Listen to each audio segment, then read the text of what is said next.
Hey, Plant Pals, Mike the Kid Gardener. This is a quick weekly update on my indoor growing. I'm still rearranging a lot of things, and so I don't have too much new to show, but I do have some growth, so I'll show that. This is the baby uh, microdwarf tomatoes. You see they're really small, and they won't get very much bigger than that. I mean, they'll get probably maybe double the size, and hopefully put on a bunch of tomatoes. We'll see. And it's growing in the cranky method. That's just an old uh, system that died, so there's no pump, lights, or anything on it. This is just a shoebox, and that is growing the Vilma microdwarf tomatoes. It's a little leggy, we'll see. Sometimes they get leggy with the cracky method, and especially if they're far from the light. But that's the fun. This is my experimental shelf. This is a opal basil, again, usually much further along.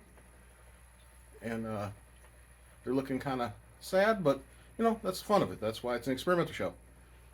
Above it, next to my dinosaur here, I've got my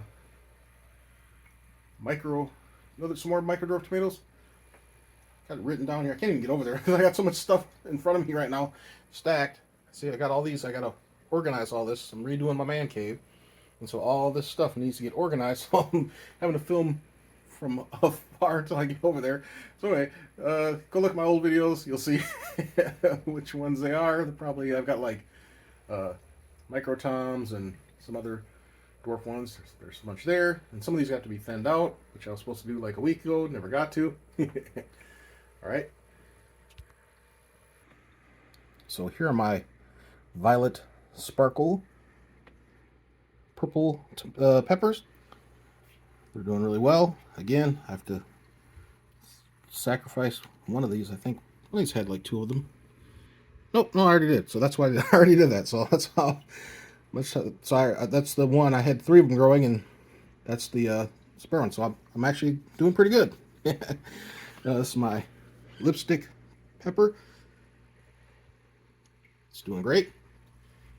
There's the little baby one, and this one is not showing up, but sometimes it can take a month for them to show.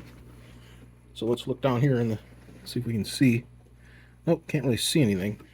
Well, it's probably a bad sign. Normally you would see some kind of, like the seed would still be white with maybe a little bit of something going on, but I've got two.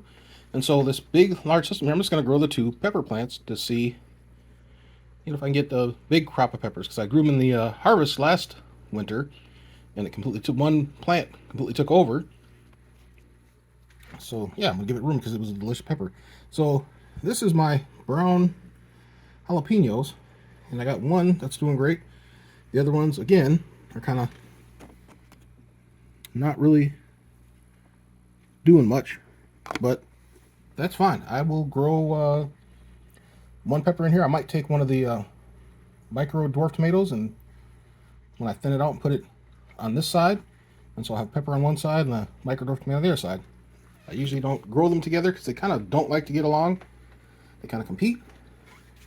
But, we'll see. Here's my squash tower.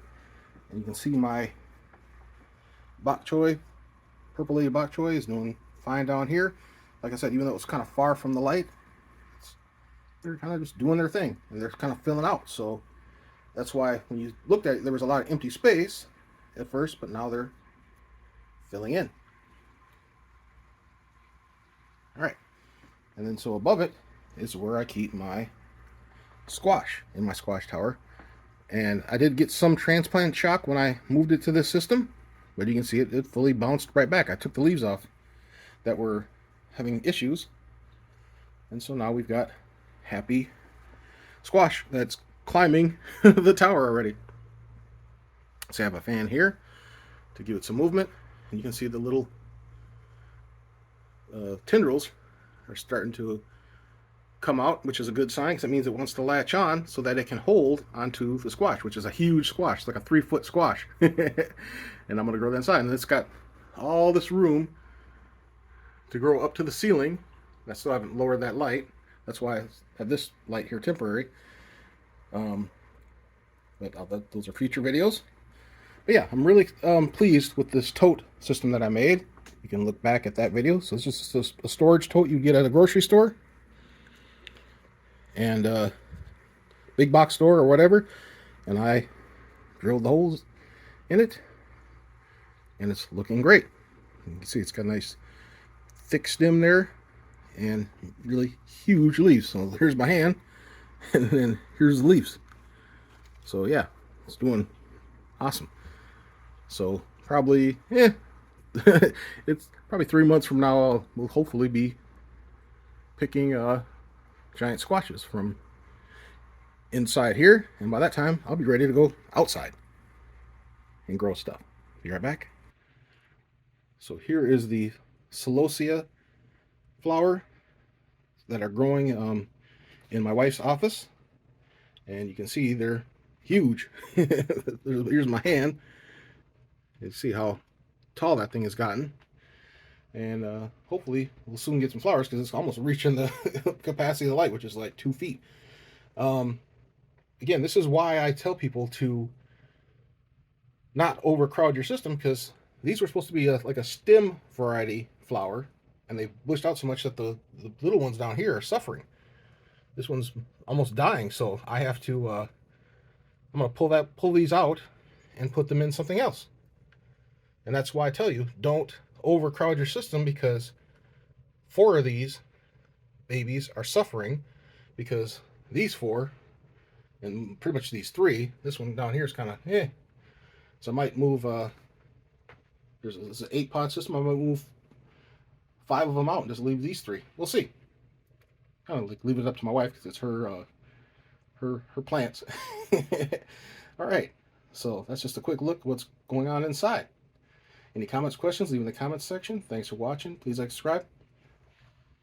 Have an awesome day. Flowers.